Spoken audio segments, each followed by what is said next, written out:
The next frontier in vegetarian advocacy is retention, keeping people in it for the long term. I'm going to tell you about why, and I'm going to tell you about what advocates can do. I'm Caryn Ginsberg. I have spent more than 15 years in the animal protection field as a consultant on strategy and human behavior change based on my business background. I'm author of Animal Impact, a book about human behavior change for animal welfare, and I'm board president for Faunalytics, a market research firm devoted to animal issues that has a fabulous free research database that if you haven't found it, you want to find it.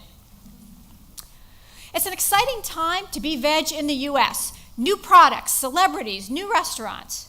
But no survey has statistically shown an increasing trend for the number of vegetarians and vegans.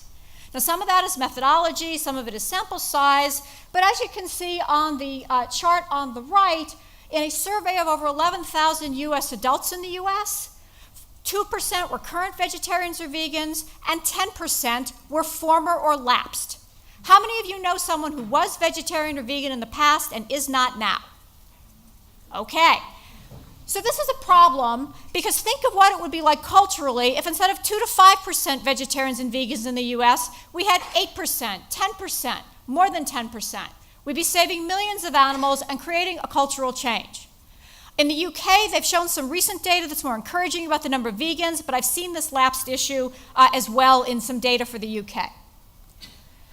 We've seen the theoretical stages of change model several times. I use the commercial version, the commercial marketing version, because it's a little bit easier for folks to remember: awareness, interest, decision, action, maintenance.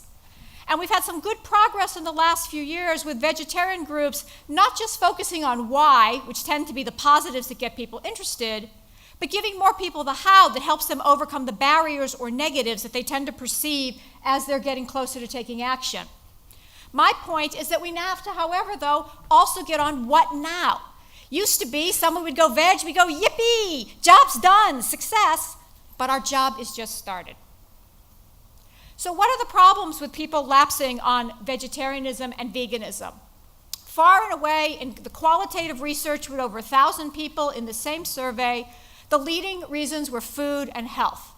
And food was overwhelmingly about taste, variety, boredom, like the taste of meat. This is a key issue that veg advocates need to be focusing on the front end before people make the switch so that they're ready to confront these issues. Under health, the answers were more diverse, but the leading two areas were around nutrition and deficiencies, either real or perceived problems, and also fatigue, don't feel well, health, etc.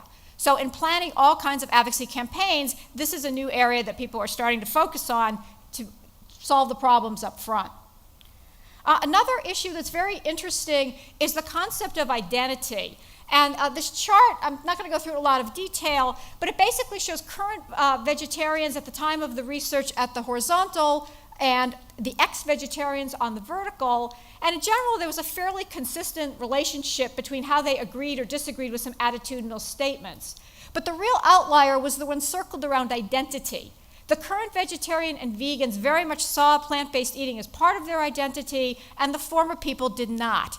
Now, that's correlation, it's not causation. We've got quite a bit of work here to do, but I think the concept of identity and how can we help people cultivate identity is potentially very powerful. We see that also in that former vegetarians are more likely to have come in for health reasons initially. The folks who are in it for animals tend to be more in the current group. So what are our takeaways? Our takeaways are, again, thinking relationship, in it for the long term as advocates and looking at ways to continue to engage with people. I love some of the things Shweta talked about, how they're working in India to help people as they make this transition. Focusing very much on the key barriers and making sure people have the information and the support they need to overtake them. Further researching this and cultivating this identity issue. A part of it can come from layering messages. We don't want to overload people up front, but as they adopt the behavior, they're potentially more receptive to more messages, and people who are in it for more reasons are more likely to stick with it. And finally, the nature that we have to fund and execute research. It's very exciting that we're finally measuring impact. A lot of the groups, 3 months out, 6 months out, but we need to go a year plus or more. Thank you.